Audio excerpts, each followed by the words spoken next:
Pada video ini saya akan menyampaikan analisis data univariat dan multivariat. Akan sangat penting kita mengidentifikasi yang mana dari data yang diperoleh berdasarkan desain eksperimen yang sudah dilakukan itu dianalisis dengan univariat atau multivariat. Nah, untuk membedakan mana yang univariat, mana yang multivariat, kita lihat pengertiannya secara umum. Analisis univariat adalah analisis data secara serentak, di mana data yang diamati hanya memiliki satu variabel dependen, atau sering disebut dengan variabel tak bebas pada setiap objek yang diamati. Sementara itu, analisis multivariat adalah analisis data secara serentak, di mana pada data tersebut terdapat lebih dari satu variabel dependen pada setiap objek yang diamati. Nah, dari sini kelihatan bahwa perbedaan analisis univariat dan multivariat terletak pada jumlah variabel dependen yang dianalisis pada data bersangkutan. Jadi pada analisis univariat itu hanya satu variabel dependen, sedangkan untuk analisis multivariat lebih dari satu variabel dependen. Sebagai ilustrasi, ketika kita melakukan eksperimen dengan desain yang menggunakan satu variabel bebas, di mana variabel bebasnya terdiri dari dua kategori, misalnya kegiatan pembelajaran dengan metode A dan metode B. Akan dilihat apakah metode pembelajaran yang digunakan di sini berpengaruh terhadap hasil belajar matematika. Nah, dari desain eksperimen ini itu diamati dampak dari atau pengaruh dari metode pembelajaran terhadap hasil belajar matematika. Nah, kalau dari desain yang sama, pada metode pembelajaran yang digunakan tadi, diamati pengaruh metode pembelajaran itu terhadap hasil belajar matematika dan juga hasil belajar pelajaran lain, misalnya ekonomi. Sehingga di sini akan teramati dua variabel terikat, yaitu hasil belajar matematika dan hasil belajar ekonomi. Jadi dari desain yang sama, desain eksperimen yang sama, nanti data yang diperoleh dapat dianalisis secara univariat atau multivariat tergantung dari variabel dependen atau variabel terikat yang diamati. Nah, ini sebagai contoh pada kasus di mana desain eksperimen melibatkan satu variabel bebas yaitu X yang berupa variabel kategori, yaitu metode pembelajaran dengan dua kategori di situ. Perluasan dari desain itu, misalkan desain faktorial sekarang ada dua variabel bebas, X1 dan X2. Sebagai contoh misalnya X1 metode pembelajaran A, kemudian metode pembelajaran B, itu adalah levelnya dari X1. Kemudian metode pembelajaran ini dilaksanakan pagi hari dan siang hari. Akan dilihat apakah metode pembelajaran dan waktu pelaksanaan kegiatan pembelajaran berpengaruh terhadap hasil belajar matematika. Nah, tentu saja bagaimana mengalokasikan siswa ke dalam kelompok-kelompok ini, yaitu kelompok di mana siswa dibelajarkan dengan metode A pada pagi hari, atau siswa dikelompokkan ke kegiatan pembelajaran dengan metode B siang hari dan sebagainya, itu dilakukan secara random atau secara acak kalau desainnya eksperimen sejati atau true eksperimen. Tapi kalau quasi eksperimen kita menggunakan kelas yang sudah ada. Nah, desain yang sama kalau diamati hasil belajar matematika dan juga ekonomi, ini nanti akan menjadi data yang diperoleh dan dianalisis secara multivariat. Nah, klasifikasi univariat lebih rinci dapat kita lihat di sini.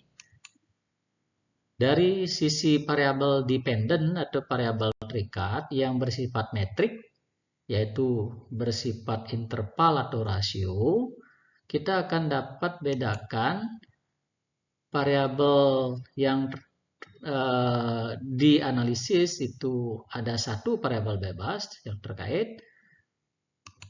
Dari situ kalau kita lihat satu variabel bebas ini bersifat biner, dua kategori gitu umpama, maka analisisnya adalah UGT, uji perbedaan rata-rata dari dua kelompok yang dibandingkan.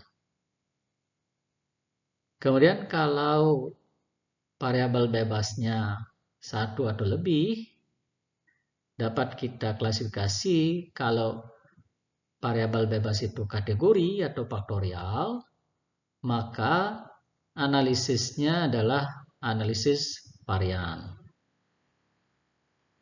Kalau satu faktor nanti, maka kita akan dapatkan analisis varian satu jalur atau ANAPA satu jalur atau satu arah. Kalau faktornya lebih dari satu, maka analisis varian multi arah atau lebih dari satu jalur gitu. Jadi ANAPA multi arah di situ. Kalau variabel bebasnya bersifat kategori dan ada juga yang interval, maka nanti analisisnya merupakan analisis kovarian. Kalau variabel bebas bersifat interval atau rasio, analisisnya adalah regresi, baik yang sederhana maupun yang berganda. Pada analisis multivariat dapat kita bedakan berdasarkan metode yang digunakan. Ada metode dependensi, ada metode interdependensi. Dua metode ini dapat dilihat dari perbedaan tujuan analisisnya.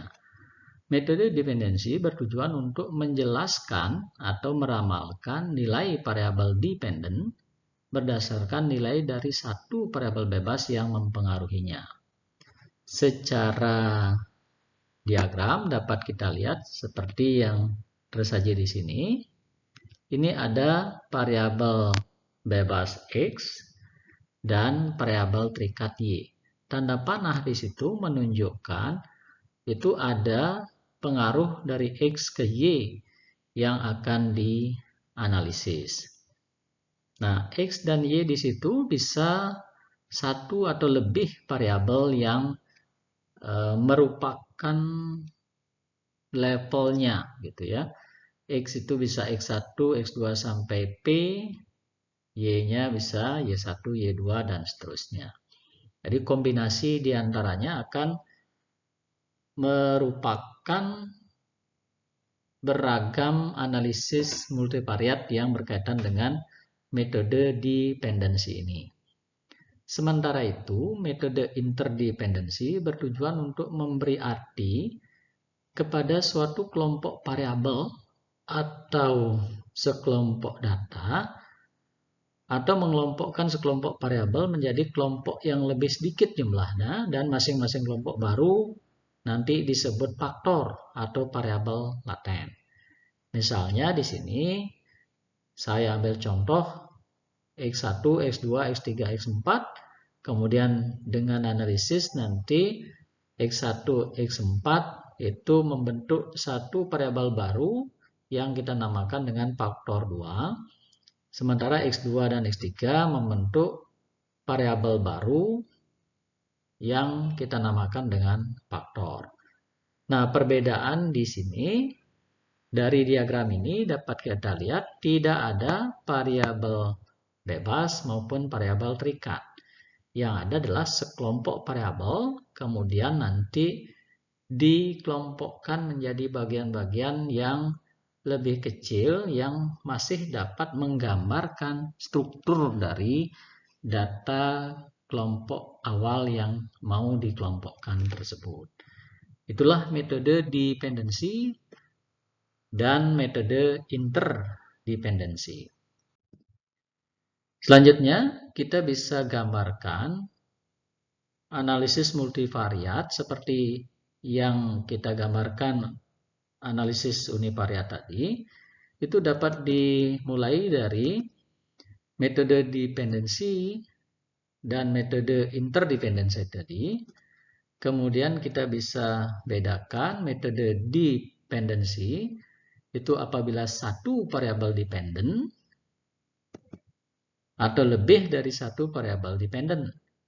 Kemudian kalau satu variabel dependen itu nanti kita akan lihat fokusnya. Kemudian metode interdependensi itu bisa dibedakan menjadi apakah berfokus pada variabel ataukah dia berfokus pada objek. Nah, kalau metode dependensi yang satu variabel dependen itu nanti ada analisis varian atau analisis kovarian yang tadi sudah dijelaskan di bagian univariat. Ada regresi berganda. Nah, regresi ini secara umum melibatkan satu variabel bebas, satu variabel terikat dengan beberapa variabel bebas. Analisis regresi berganda yang lebih kompleks itu apabila melibatkan lebih dari satu variabel terikat dan beberapa variabel bebas. Nah, yang lain analisis yang termasuk di kelompok ini adalah analisis diskriminan, analisis conjoint. Kemudian kalau metode dependensi yang melibatkan lebih dari satu variabel dependen, itu nanti bisa dianalisis dengan uji T-Hotelling, kemudian ada uji MANOPA atau MANACOPA, kemudian juga ada korelasi kanonik. Sementara itu, untuk metode interdependensi yang berfokus pada variabel, kita bisa lihat analisis faktor atau analisis SEM atau pemodelan persamaan terstruktur gitu. Pemodelan persamaan struktur. Nah, SEM ini nanti lebih kompleks dari analisis faktor. Kemudian kalau metode interdependensi yang berfokus pada objek, itu ada analisis cluster, ada penskalaan multidimensi. Nah, dari klasifikasi ini, beberapa nanti akan dibahas dalam kuliah ini, seperti ANAPA, ANACOPA, regresi berganda, kemudian uji Hotelling, MANACOPA dan MANOPA, analisis faktor, dan SEM. Itu yang akan kita bahas karena lebih banyak dapat dimanfaatkan untuk analisis data-data yang diperoleh dari desain penelitian dalam bidang sosial dan pendidikan. Nah, itulah yang dapat digambarkan dari multivariat. Nah, kemudian dalam menganalisis data secara multivariat, secara bersama-sama, di sana melibatkan distribusi bersama dari variabel-variabel, khususnya variabel dependent atau variabel terikat.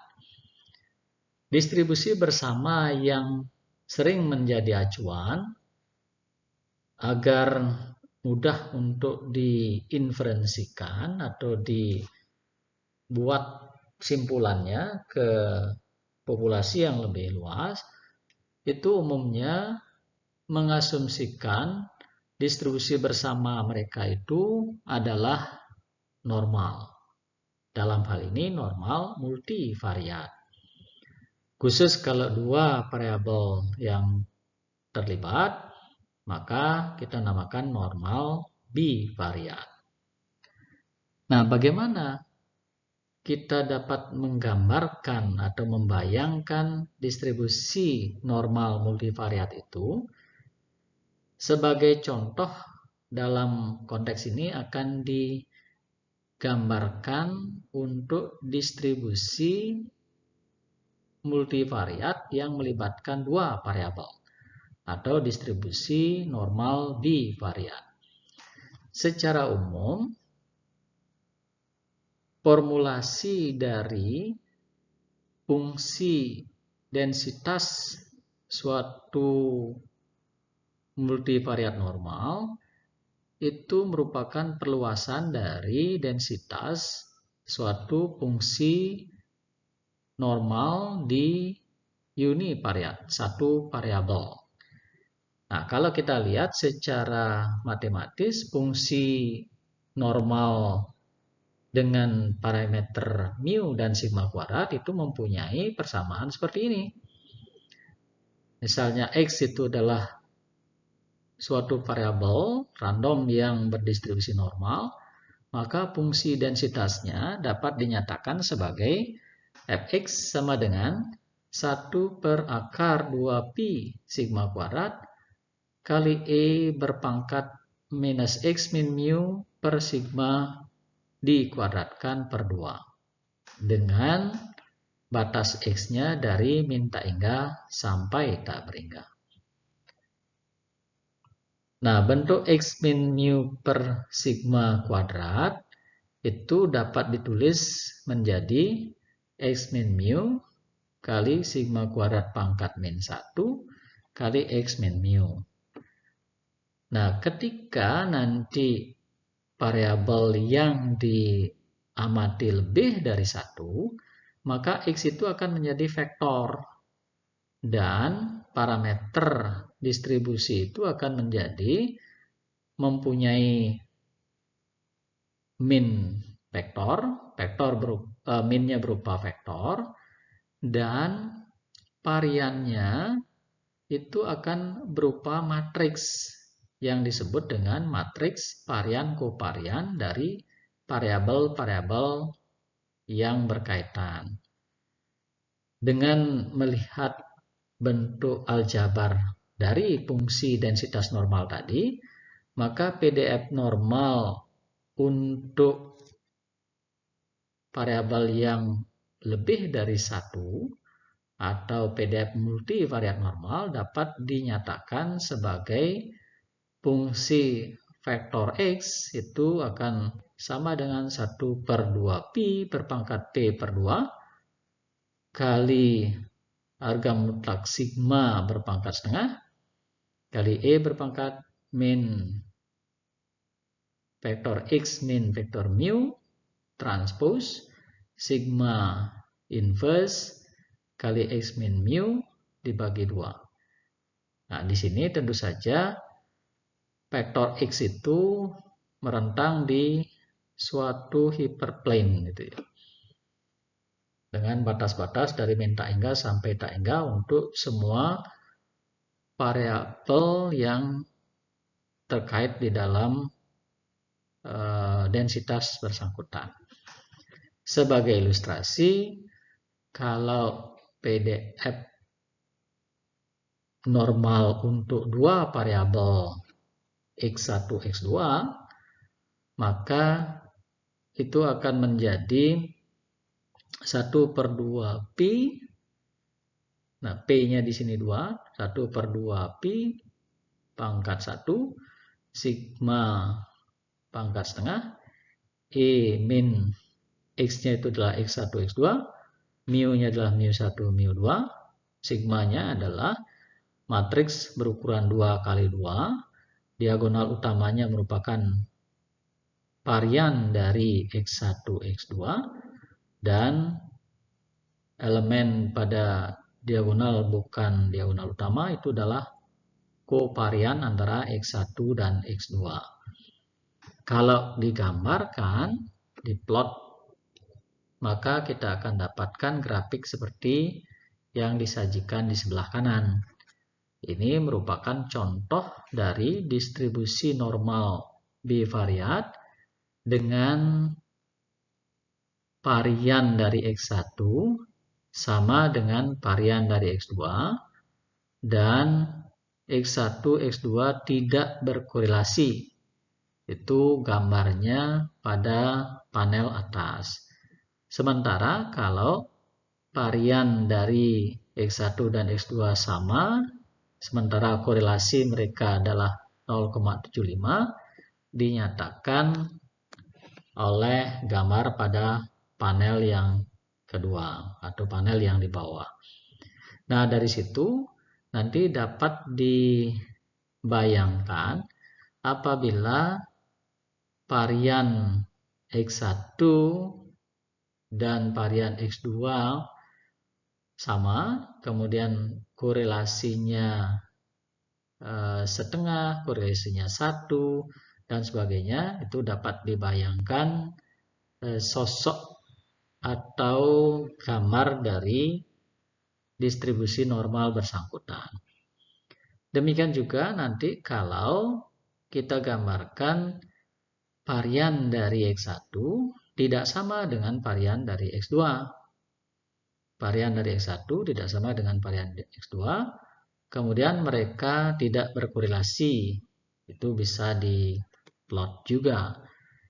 Bisa juga varian dari X1 dan varian dari X2 tidak sama dengan korelasi yang bernilai 1, 0,5, dan sebagainya.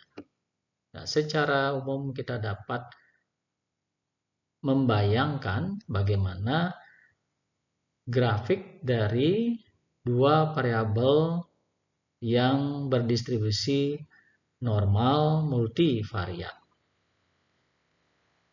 Nah, beberapa analisis yang akan kita diskusikan pada pertemuan-pertemuan selanjutnya itu mempersyaratkan distribusi normal multivariat. Khususnya kalau dua variabel yang kita amati, maka akan merupakan normal bivariat. Oleh karena itu, sebagai fokus dalam identifikasi distribusi bersama ini, saya akan menggambarkan atau memberikan contoh bagaimana kita mengidentifikasi atau menguji dua variabel yang kita ukur apakah berdistribusi normal multivariat atau bivariat dalam hal ini atau tidak. Sebagai ilustrasi, sebagai contoh, ini ada hasil pengukuran dari siswa berkaitan dengan kemampuan kritis dan kemampuan kreatif setelah dilakukan kegiatan pembelajaran tertentu. 28 siswa diamati dalam hal ini. Masing-masing siswa diukur kemampuan kritis dan kreatifnya. Sebagai contoh, siswa pertama mempunyai kemampuan kritis sebesar 83, kemudian kemampuan kreatifnya sebesar 80. Ini dalam bentuk skor. Kemudian total skor dari keduanya itu adalah 163. Demikian seterusnya sampai siswa ke 28, skor kemampuan kritisnya 81, dan skor kemampuan kreatifnya 85, dan total dari kedua skor itu adalah 166. Bagaimana kita menguji apakah sebaran dari kemampuan kritis dan kreatif ini berdistribusi normal bivariat atau tidak? Nah, langkah-langkahnya untuk mengecek apakah dia normal bivariat atau tidak, ini nanti menggunakan jarak Mahalanobis dari dua variabel ini, yaitu kemampuan kritis dan kreatifnya. Nah, pengujian ini merujuk pada buku Johnson. Silahkan nanti dicari. Pertama, data kemampuan kritis dan kreatif kita entry, masukkan ke SPSS. Karena ada dua kemampuan di sini, kritis dan kreatif, kita perlu dua kolom. Kemudian masukkan setiap data ke sel yang sesuai. Dalam hal ini, kita akan memerlukan 28 baris untuk merekam data kemampuan kritis kreatif dari 28 siswa yang diukur kemampuan kritis dan kreatifnya. Nah, untuk melihat itu digunakan jarak Mahalanobis yang dalam SPSS itu salah satunya dimunculkan pada analisis regresi linear. Oleh karena itu, kita pakai analisis regresi linear sebagai bantuan untuk mengecek apakah kemampuan kritis dan kreatif berdistribusi normal bivariat atau tidak. Pertama, klik analyze, kemudian regression, kemudian linear. Kalau itu dilakukan, maka akan muncul jendela linear regression. Nah, pada jendela linear regression, di sebelah kiri kita akan melihat semua variabel yang ada di sheet yang kita analisis. Jadi pada jendela data yang kita analisis, kemudian pilih variabel yang menjadi variabel terikat, masukkan ke kotak dependent variable.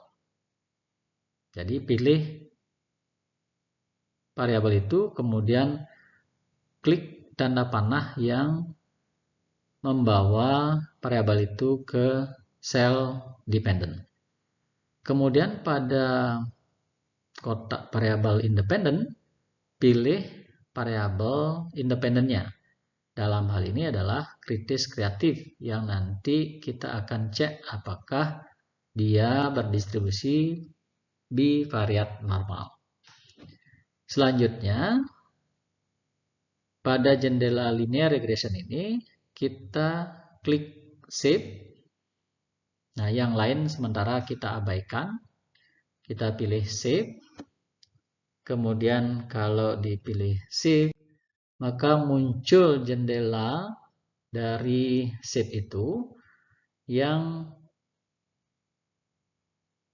memuat beberapa hasil yang nanti ditampilkan ketika kita pilih. Dalam konteks ini yang kita utamakan adalah jarak Mahalanobisnya, sehingga centanglah jarak Mahalanobis pada kotak distances. Selanjutnya, setelah kita centang Mahalanobis, kemudian kita pilih juga covariant matrix. Kita centang covariant matrix, setelah itu kita klik continue. Nah, dari proses ini akan muncul output hasil dari proses analisis regresi yang dilakukan tadi. Saya tidak fokus ke outputnya, saya fokus pada jendela data yang memuat atau menyimpan jarak Mahalanobis yang tadi kita minta untuk disimpan. Nah, sekarang datanya akan terdiri dari data awal, yaitu kemampuan kritis, kreatif, dan total, serta satu kolom yang memuat jarak Mahalanobis dari data bersangkutan. Nah, ini maksudnya data 8380, kemampuan kritis 83, kemampuan kreatif 80, kalau kita nyatakan sebagai koordinat, itu pasangan koordinat 8380, jaraknya terhadap pusat dari distribusi ini dengan menggunakan jarak Mahalanobis itu sebesar 0,48477. Nah, demikian juga jarak Mahalanobis terhadap pusatnya, yaitu rata-rata dari kritis dan rata-rata dari kreatif. Jadi merupakan vektor rata-rata yang menjadi pusat di situ. Demikian seterusnya, setiap data, karena ada 28 tadi, kita mempunyai 28 jarak Mahalanobis. Nah, jarak ini yang selanjutnya akan dianalisis. Pertama, jarak Mahalanobis ini diurutkan dari yang terkecil ke yang terbesar. Salah satu caranya itu dengan melakukan sorting atau pengurutan. Jadi pada pada perintah atau menu data,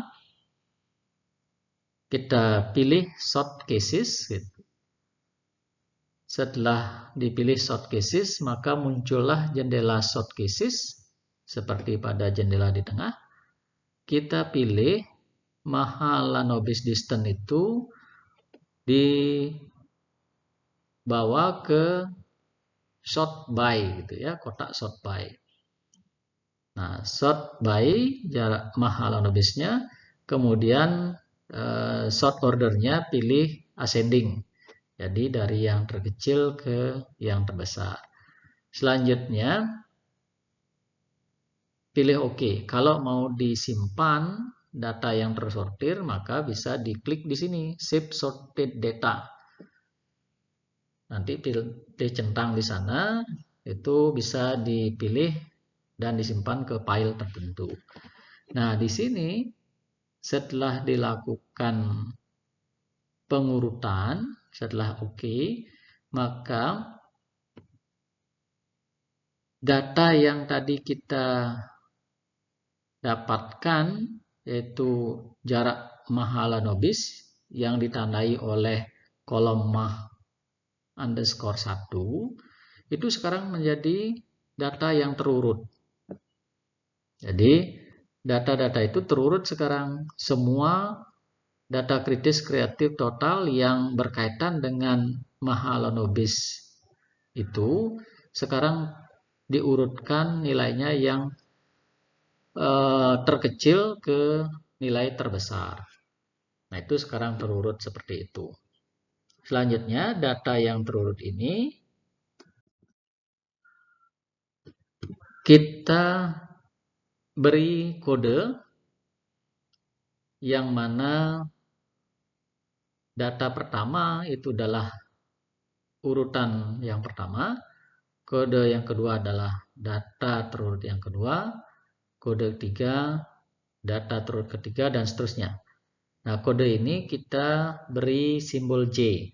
Jadi kita buat satu kolom yang mengkodekan data jarak Mahalanobis.